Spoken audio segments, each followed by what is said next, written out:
Welcome to Michinori, Journey of Life. This is Nadia Sakurai, the creator of this podcast series.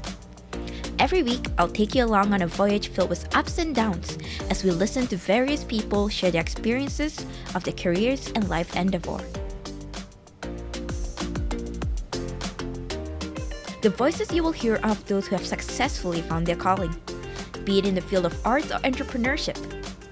Did they always know what they wanted to do? What were the challenges they faced? How did they reach where they are now? Buckle up as we venture these questions and more. This week, we are venturing into the life of Alex Okuda-Rayfuse. I'm Alex Okuda-Rayfuse. I'm 29 years old, and I volunteer on the board of the Ottawa Japanese Community Association, and I'm also a director with the National Association of Japanese Canadians, chairing the NAJC's Young Leaders Committee. So the OJCA is a community organization that is dedicated to promoting Japanese culture and also serving the interests of the Japanese community in Ottawa. With the OJCA, I help organize events such as annual festivals, and I also manage our communications channels and activities. I help run our social media channels, and I'm also the creator and editor of the Ottawa Japanese Activities Guide, which promotes workshops and classes run by different groups and individuals in the Ottawa-Gatineau area. The committee I chair is responsible for organizing events and initiatives to connect and support young Japanese Canadians and Nikkei, that is the Japanese diaspora, living in Canada. We organize conferences, manage a grant fund program, run online clubs and events like our book club and trivia nights, and we also try to provide support and guidance to local community organizations looking to engage more young people.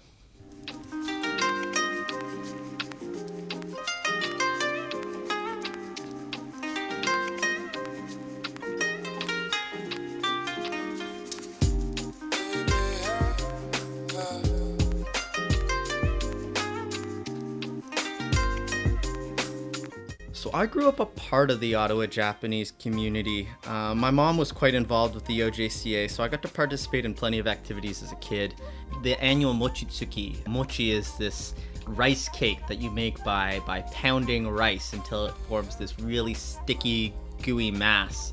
And it's traditionally eaten at New Year's. But that was always, and it still is, a big annual event in Ottawa.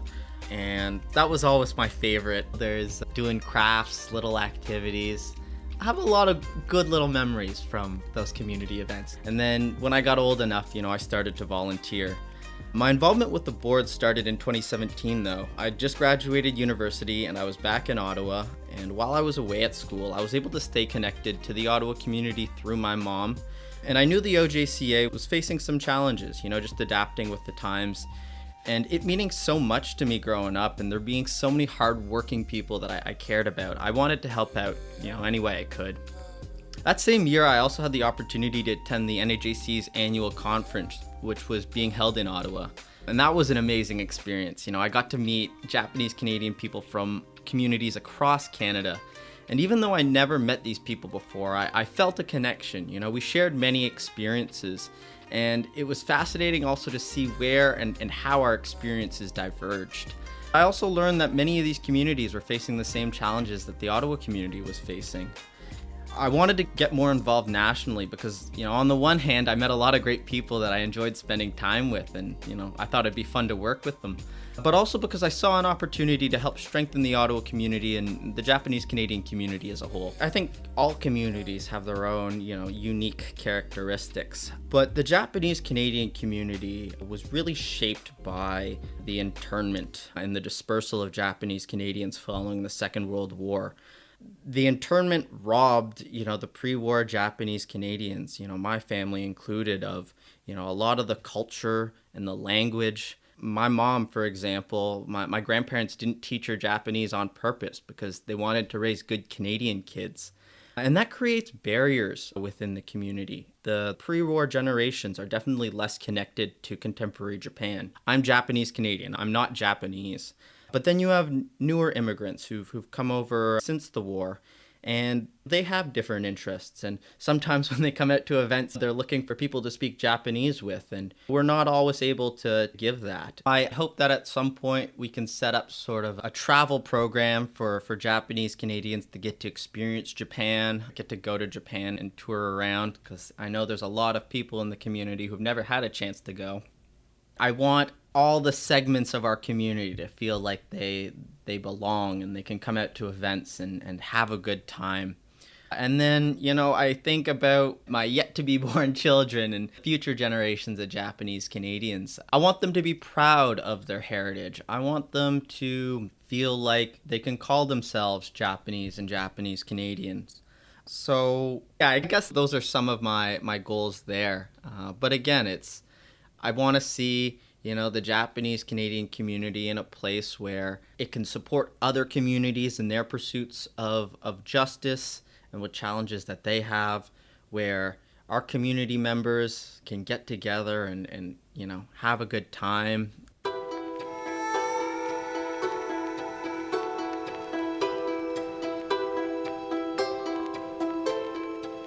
I think societies in the world as a whole need strong and healthy communities. There's so many critically important issues out there that need to be addressed, whether it's injustices certain peoples face historically and continue to face, such as Indigenous, Black, and LGBTQ plus communities, or it's war, or it's climate change. I could go on. You need people banding together, finding consensus, and speaking and acting as one. And that's what a strong and healthy community is able to do. And if you are part of a community that's able to do this properly, you can band together with other communities and start a movement. I love my community work and serving my community. It's given me the opportunity to meet and work with so many incredible people, participate in different projects and initiatives, and learn new skills. I feel I know what my strengths are and how best I can contribute to the community. I feel there's so many good people in the Japanese Canadian community, people I enjoy spending time and working with, and who are engaged in important and inspiring work, whether it's in human rights and social justice advocacy, cultural programming in the arts, history and heritage projects, health and wellness initiatives. I could go on. I want these people to succeed, and I can't help but want to support and enable these people if I can. And with the initiatives that I want to start, I feel I get that same support. I'll admit it can be a lot of work sometimes, and sometimes I do feel myself getting stressed or tired. I also wish I could put more time into it, but it's volunteer work, so you need something else to make a living. But knowing what I get out of this work, that really keeps me going, and I'll keep putting in that work as long as I have time for it, and as long as I feel like I belong in the community. I think a lot of my work is really just getting started. And some of this work I don't think will ever be completed. It'll always have to be worked at. My overall goal is ensuring there's a strong Japanese community for future Japanese Canadians in Nikkei. And this is a goal I share with other people and other community members. And it'll take all of us contributing in our own way. And this is a goal that, will always need to be worked at. But then you have other goals that build towards this larger goal, and those will change over time, and they'll be on different timelines. And so, some of those goals right now are finding ways to bring more new immigrants in the community, encouraging more young people to get involved. And so you're just trying to find initiatives and projects to help you achieve this. And then I also have, personal goals, things that I want to learn and develop, like skills in graphic design or managing a team, starting a fundraising initiative, learning how to organize large events and fundraising initiatives or build strategic partnerships. And with these, you just need to find the right project and initiatives to gain that experience and the right people to learn from. So with every project and initiative, you'll have goals, and you're just trying to find ways to work towards that larger goal and find ways that you can best contribute.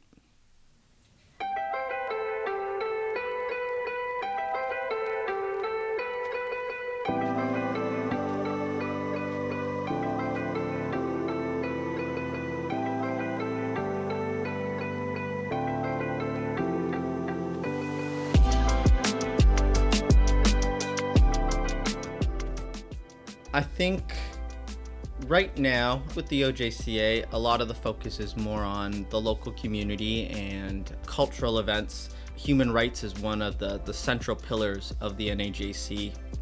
And so it's looking to support other communities who are facing injustices and giving back. One of the outcomes of the redress settlement was the founding or the creation of the Canada Race Relations Foundation, which is a foundation that looks to address issues faced by different racialized communities. And as I mentioned, right, like the Japanese community, the redress movement wouldn't have been possible without the support of other communities. So I think right now we're just looking at ways that we can pay that back.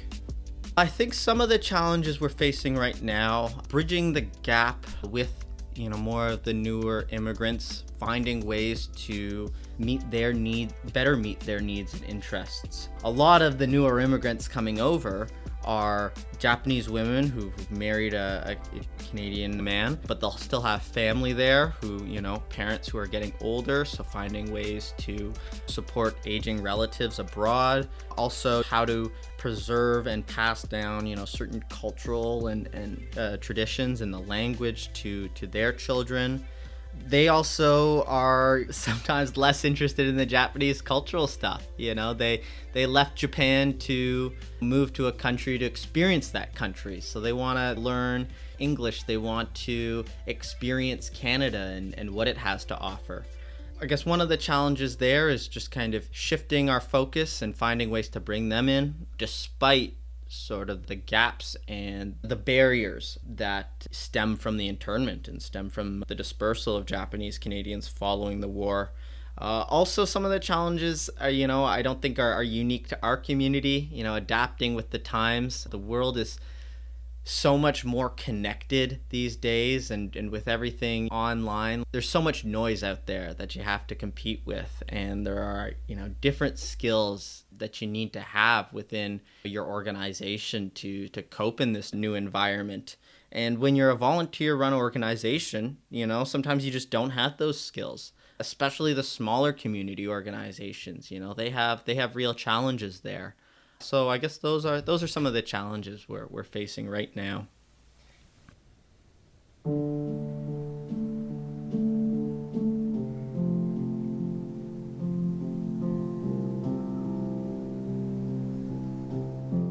My mom is my number one inspiration, with my community work. She's the reason I grew up connected, or as connected as I am with the community and with my heritage. And she's just got an energy and a passion that I really admire. And, we might have different interests, but she's someone I strive to emulate. I also think about my grandfather. He passed away before I was born, so I never met him, but his story really resonates with me. He was 26 when he was forcibly interned during the Second World War. And like the other 22,000 Japanese Canadians who were incarcerated, he lost everything, everything he owned, his career, his faith in this country and its supposed values. He eventually resettled in Montreal and managed to carve out a decent living for him and his family. And, Japanese Canadians were dispersed across the country, but he worked to keep the community together as one of the founding members of the NAJC. And I was just a bit younger than he was when I decided to get involved with the community. And, coming out of university, you have so much optimism for the future. And what a shame for that all to be taken away. And I'm so privileged to live in a time where I don't really have to worry about that. But I think about in those tough times, what was important to him, and that was community. So yeah, he's a big inspiration for me. I also have plenty of sources of inspiration beyond my family. I've gotten the chance to hear from, to talk to, and work with so many talented and inspiring individuals in my time in the community. And I have a lot of friends and know a lot of people who are doing amazing work, each in their own way. And seeing what they do, it makes me want to do what I can, to the best of my abilities. I think the main thing I think about is the number of things I've gotten to experience and the number of amazing people that I've gotten to meet that I otherwise wouldn't have. I've got to make friends with people from across the country. But in terms of events, I guess there have been a couple highlights this year. In February, I was invited along with 2 other leaders from other Japanese Canadian communities by the Japanese Ministry of Foreign Affairs on an all-expenses-paid tour of Japan. So this was a week-long tour in Tokyo and Hiroshima, and we were treated so well. You know, we had a guide the entire time, a driver who was taking us around. So it was a jam-packed week. We ate so well. We got to meet some people that, you know, I don't think I'd otherwise be able to meet. I think the big highlight was meeting Her Imperial Highness Princess Takamado. She was incredible. She just radiated grace, and she's the kind of person that you could have a conversation with about anything. And when else would you have had that opportunity? People aren't even allowed in the imperial grounds. So so that was amazing. And then just recently, at the start of August, I got to attend my first Powell Street Festival, which is this huge annual Japanese Canadian festival in Vancouver. And what I found really interesting about this festival is it's not just about Japanese culture. They're looking to promote, you know, what people of Japanese descent are doing in Canada. So you'll have things like taiko drumming and odori dancing, but then you'll also have rock bands and documentary screenings. So it's a real interesting blend of cultures.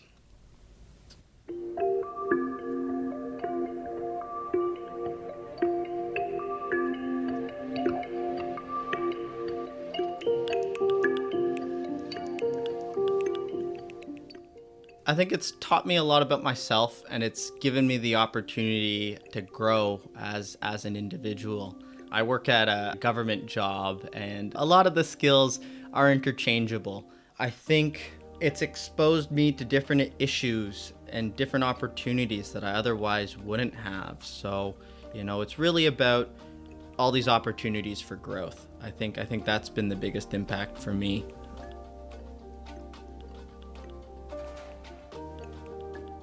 It can be a little scary to jump into something new. Fortunately, I had my mom, and, you know, I grew up a part of the Ottawa Japanese community, so I faced, I guess, fewer obstacles wanting to get involved with the community. But I think it's about building on the connections that you have and understanding what your interests are.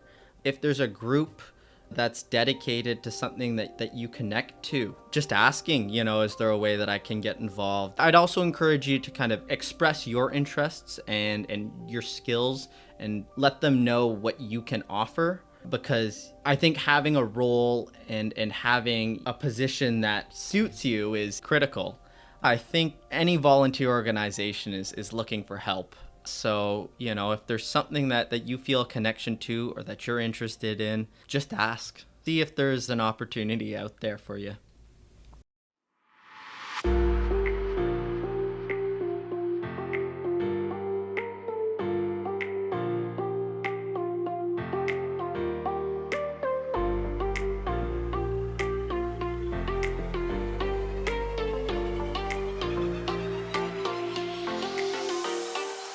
Thank you for listening to this episode of Michinori Journey of Life. Isn't it amazing how passionate Alex is in strengthening the Japanese Canadian community, both in Ottawa and across the country?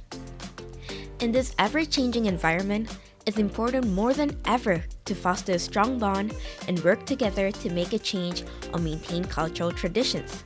And that's exactly what Alex is doing in his community work. Are you interested in learning more about the Ottawa Japanese Canadian Association or the National Association of Japanese Canadians and their events? You can find links to their social media and website in the Michinori page description. Visit www.nadiasakurai.com/Michinori for more podcast details. You can find the website URL in the description. If you like this episode, make sure to share the podcast or tell your friend about it. See you on the next voyage!